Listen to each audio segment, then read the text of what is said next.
Hello, everyone, and welcome to Charting the Way Forward. I am Dan Ancona, stepping in for Carrie Eleveld and our normal host, and this is our show where we bring you strategy and intelligence from across the Democratic family. I am joined today by Jenifer Ancona and Kristian Ramos. We are here coming to you from all over the place because there's something truly momentous happening in American politics right now. Way to Win's actually off this week, taking a much needed vacation after a really intense few months of, or since the election, we've been nonstop doing tons of research and working super hard. We are bringing you this show today because of the MAGA murder budget bill that is going through Congress right now, and MAGA murder budget's not what I've been calling it, but we've had a lot of disagreements. It doesn't matter. So this is a really this is just a super important one. It feels like it could be an inflection point in American history, honestly. And it's really crucial. It's a big deal, and we really wanted to cover it. So wanted to start this discussion out with a quick clip here about the public opinion on this bill. I'll give you some adjectives. How about awful, horrible, and to quote our dear friend, Mr. Sir Charles Barkley, terrible. What are we talking about here? Well, why don't we take a look at the big, beautiful bill? I got five, not just four, 5 different polls across the screen for you. This is the net favorable rating. The highest rating comes from the Washington Post at minus 19 points. How about Pew, minus 20 points? How about Fox, minus 21? Quinnipiac, minus 26. And KFF takes the cake at minus 29 points. When you have a bill whose net favorable rating ranges from minus 19 points, which is already terrible, all the way to minus 29 points, the bottom line is the American people don't see this as a big, beautiful bill. They see it as a big, bad bill. They hate it. They think it's awful. Pretty clear. So there's a good summary. We are not, I don't think, going to go into a lot of detail on what's in this bill. Do want to give a shout out to Charting the Way Forward, our Substack post. We have a post about it that is sort of designed for people to share if you want a quick summary of what all is in there. And just really quickly on there, KFF is Kaiser Family Foundation. They do a ton of polling. I don't know why they didn't explain that, but they mostly focus on healthcare, but very reputable. And so that minus 29 number is kind of real. So given that, this bill is polling. I can't, legislation people usually aren't following. There's usually, you ask people about what a piece of legislation is, it's going to be split along party lines. It's not usually going to have, huge negatives. These are huge negatives. So the question we've been talking about is, why is this happening? And that's what we got to figure out, and that's what we're going to discuss here. Jenifer, did you have thoughts, wanting to weigh in on this first? Yeah, I mean, that was my first thought when I saw those polling numbers is, why are they doing this? It's so unpopular. It seems like it's such a bad thing for them. There's probably many theories, but my theory is that they're the only thing that party can unite around in the age of Trump is tax cuts for wealthy people and businesses. That the idea of reshaping the tax code to continue to be more like Ronald Reagan is just what they seem to be able to do. And they're very motivated by that. And so even though I'm sure a lot of the Republicans don't like a lot of what's in this bill, Trump made them wrap it in this big package for lots of reasons, probably mostly his own ego and him paying back the people who brought him there too. But it seems to me that they'll do anything to get the tax cuts passed. And that's what this looks like to me. And it really brings up this painful feeling that the Republicans are willing to give this man what he wants and they're not going to break from him. And it's honestly pretty terrifying. So that's where I am. I did want to add one thing really quickly. I'm dying to know what Kristian thinks. Just about the overall priorities. There was a post, a tweet, I believe, from JD Vance saying, none of this matters except for the $45 million increase in the ICE budget, in the CBP and ICE budget. And which is a shocking admission on a lot of levels. And I just want people to have some context because in sort of trying to communicate to this bill, when I was telling our upstairs neighbor who is left leaning, who is 17 or 18 and didn't really know what was happening. Sometimes it's helpful to have one number to sort of explain how horrible thing is. And the ICE budget going from $3.5 billion a year to $45 billion a year, which is a completely insane amount of money, is that's sort of the one number that you can focus on, like if you're trying to explain to people. And this is the police state that's happening. JD Vance tweeted that this was the only thing that mattered, right? Now, maybe that's, a little, prestidigitation that, he's trying to pull this off and say, it's really about immigrants when it's actually about what Jenifer said, Yeah, that makes sense. Texas the rich.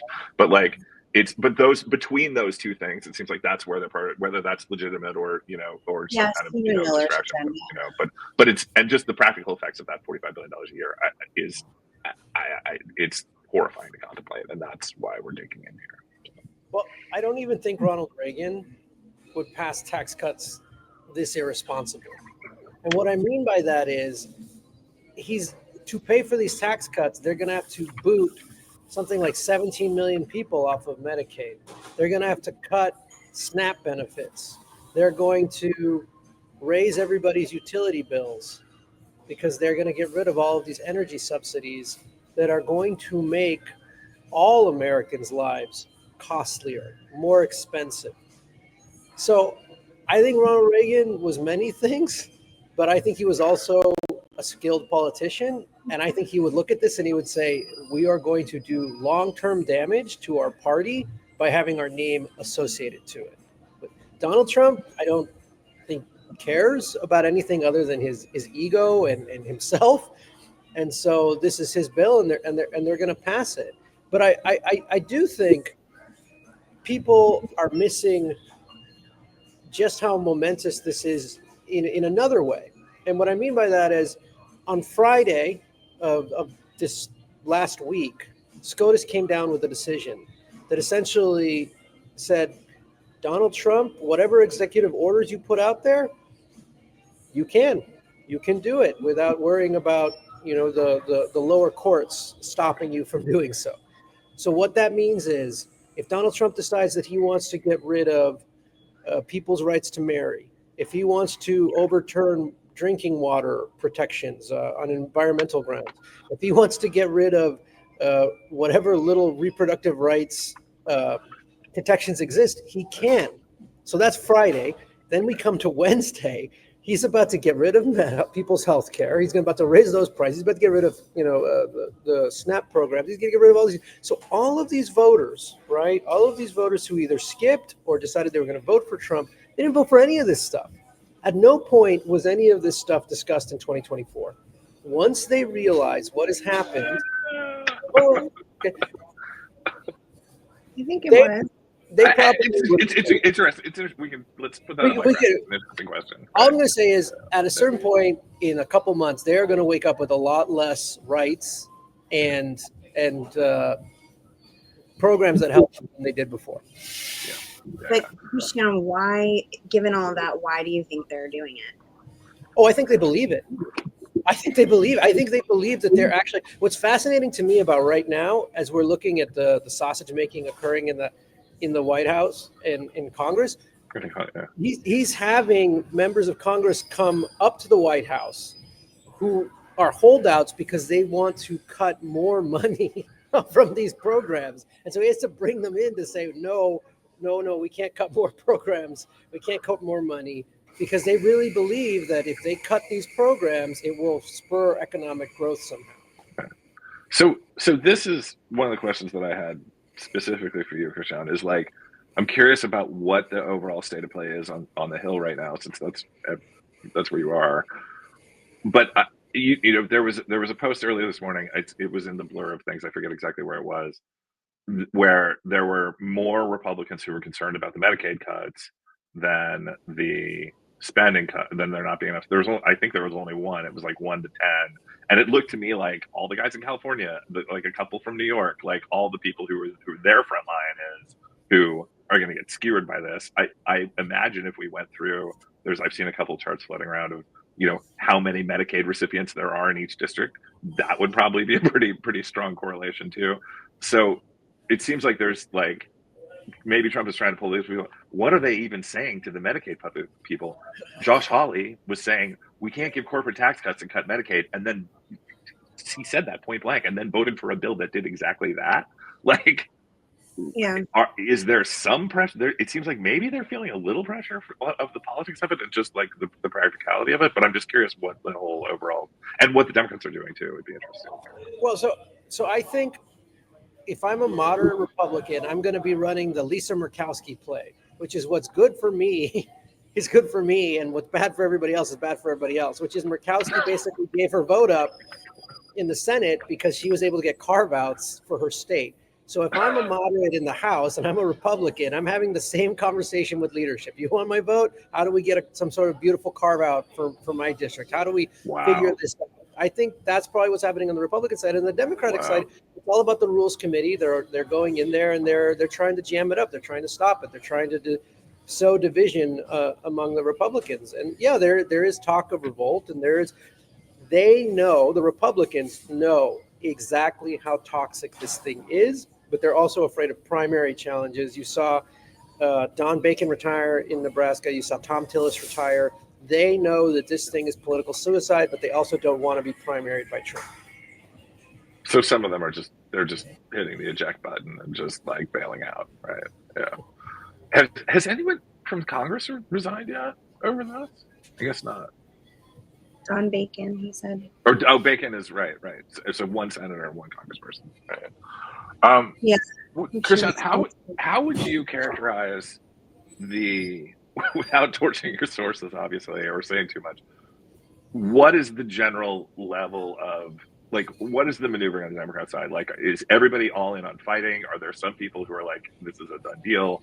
Are like, I guess also, is anybody looking at messaging on this thing now to set up the narrative in the future? I mean, it seems to me, just from, I'm a little behind on news this morning, so I don't know if anybody has run against or mentioned the what to my mind is the most horrible part of this, which is I don't know, the Medicaid thing is awful. One of the most horrible parts of this, which is this police state stuff, is the increase in ICE budget.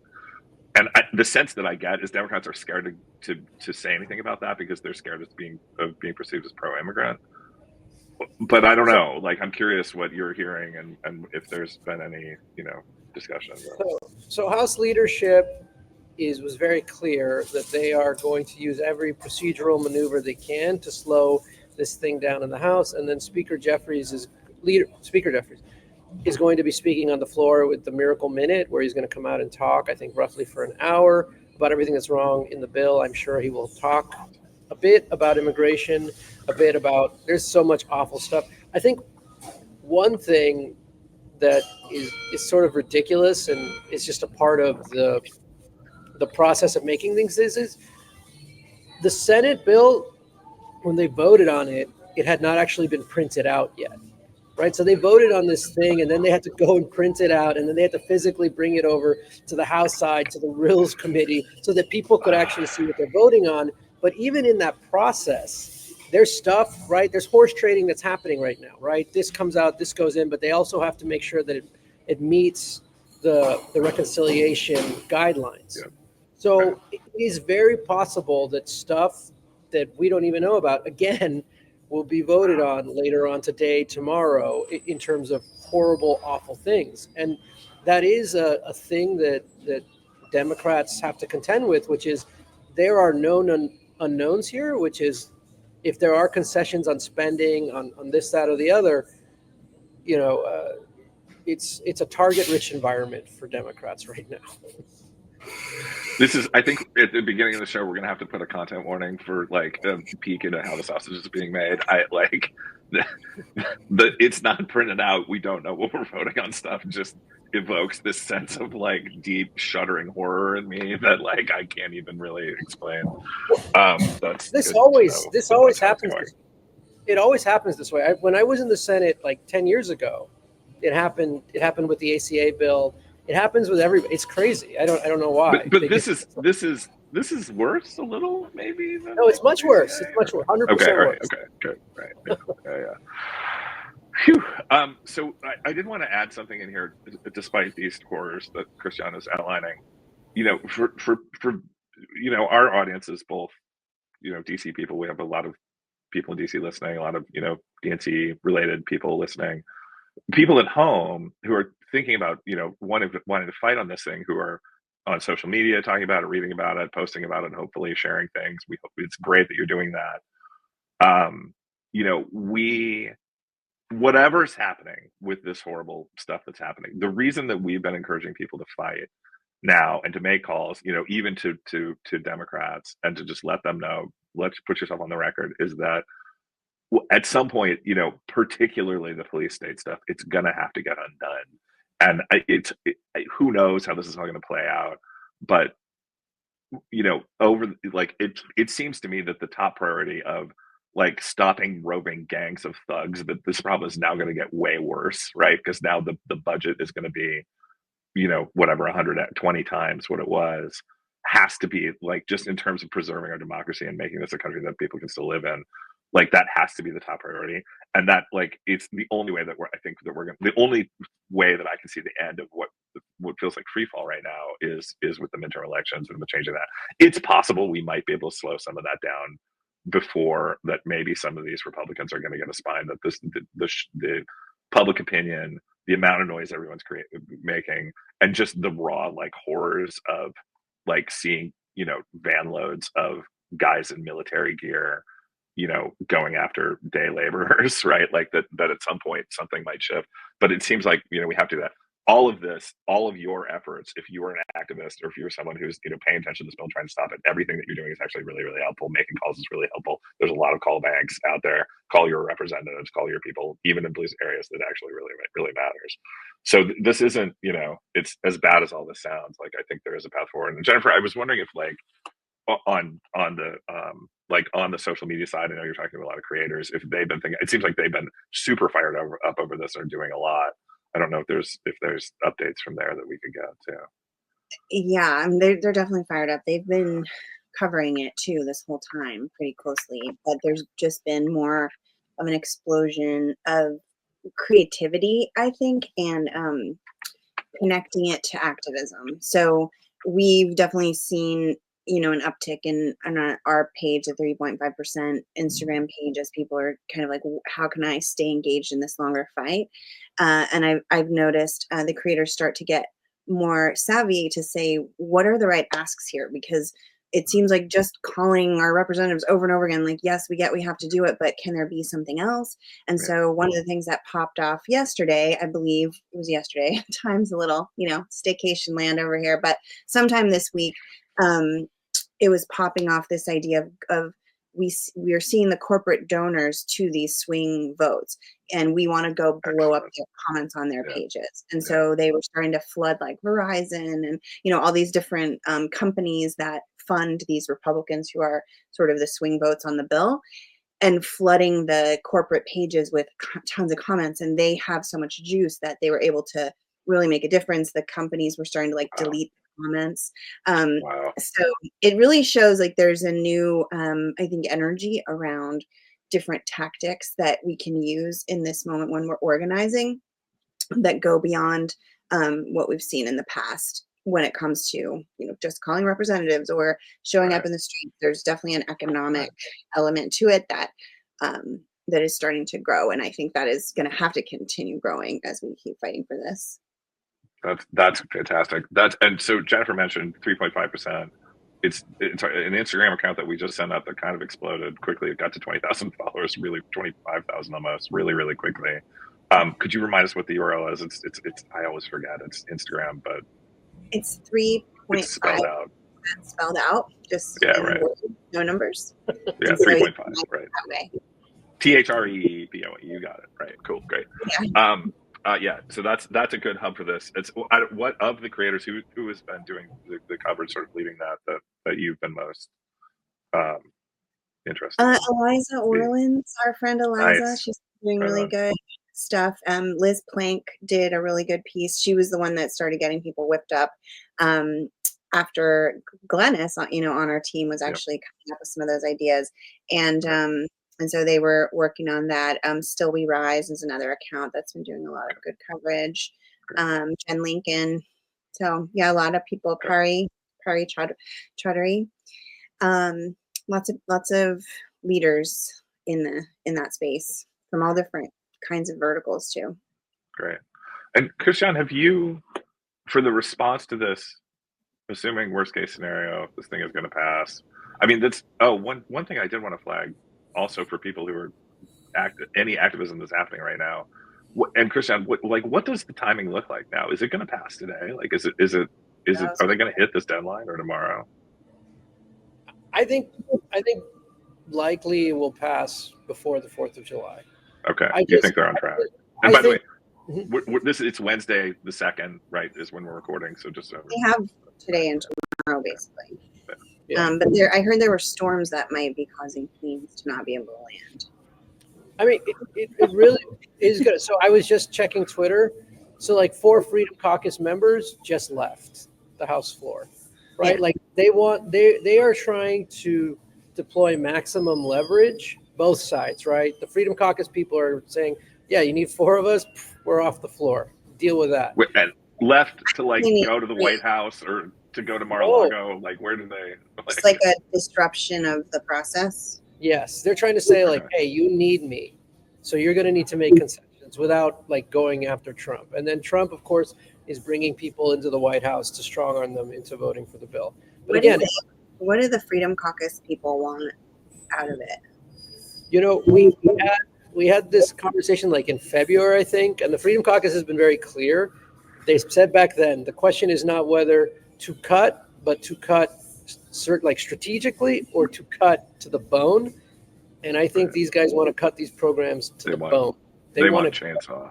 They want it all gone. Yeah. And so I think they're probably, some of them also are saying they deployed a stupid budget trick, which basically they said, we're not going to actually kick anyone off. We're just going to make it much harder for people to use, which I've always found very ironic because Republicans are the people that are like, the government is a bureaucracy. We need to make it simpler. And they're like, we're going to make this an even bigger bureaucracy so that nobody uses these programs.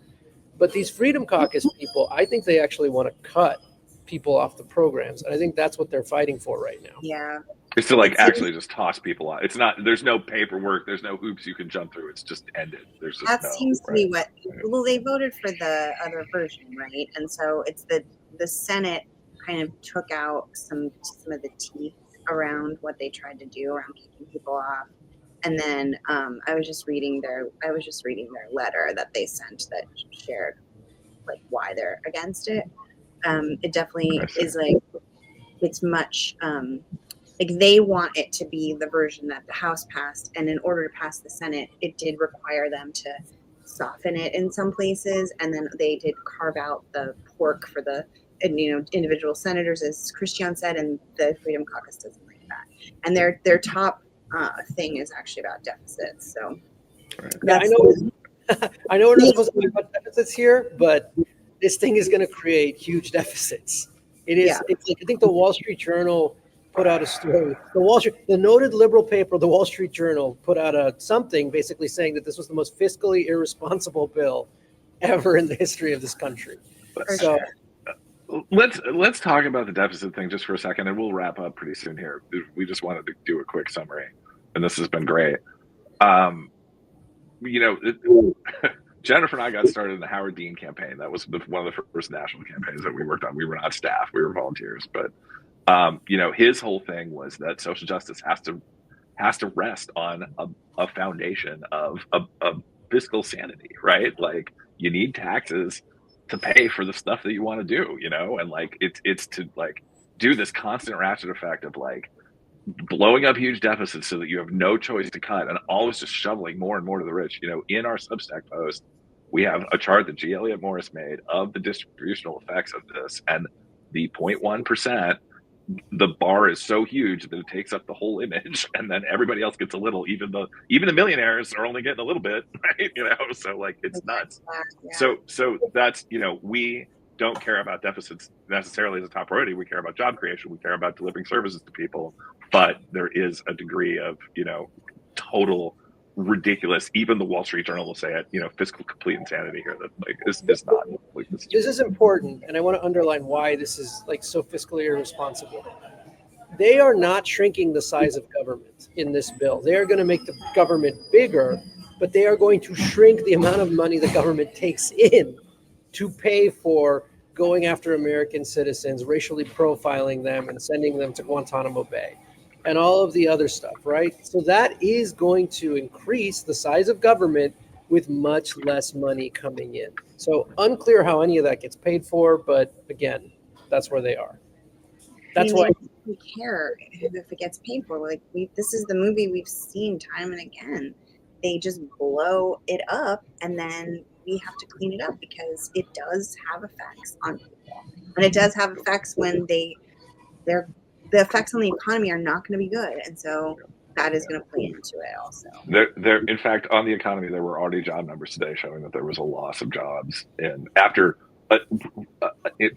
For Biden's issues, his management of the economy through extremely rough waters, the level of job creation that we were able to maintain there, and the effects that had, especially for people, not the kind of people who are online complaining about stuff, but like for people in the lower end of the income scale, like he actually did have a very, very good economy for those people, and for that huge group of people. And it's over, like the punch bowl is getting taken away. Like this is it looks now we're finally starting to see the impact. It hadn't really shown up in the macro indicators until now. It's starting to. Growth was down. Job growth is way down now, and the the shit is hitting the fan. So I think we should wrap up. This has been a. Well, can we say one more thing? Yeah. Can we do final thoughts? We lost Dan. Oh, go ahead. Do your final thought. He got frozen. You got frozen, Dan, but it's it's probably internet on my end. Yeah. Anyway.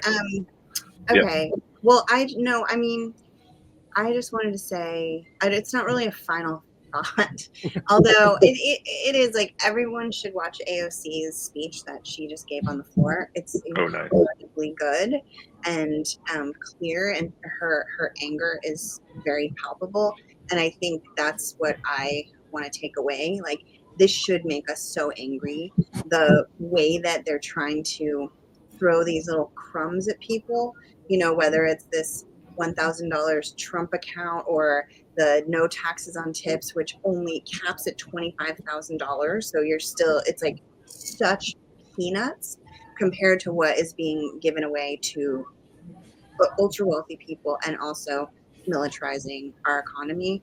I think that I think we should all be very angry, and anger can be a productive emotion. So it's not just it's not despair. It's actually what they've done here.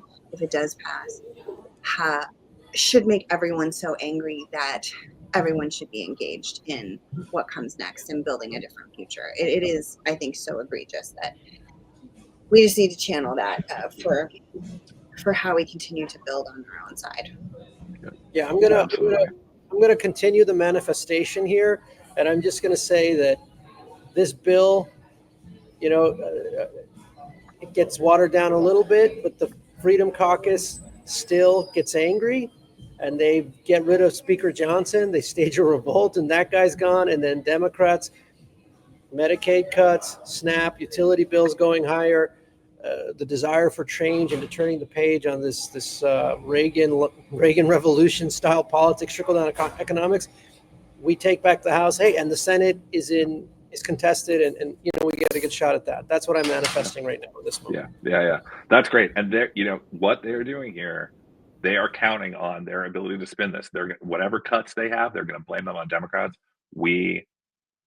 If we fire on all cylinders, we can beat their message machine. We saw a template for that was Zoran Mondani's win in New York. He wasn't running against a Republican, but it was the same set of tactics. It was the same playbook.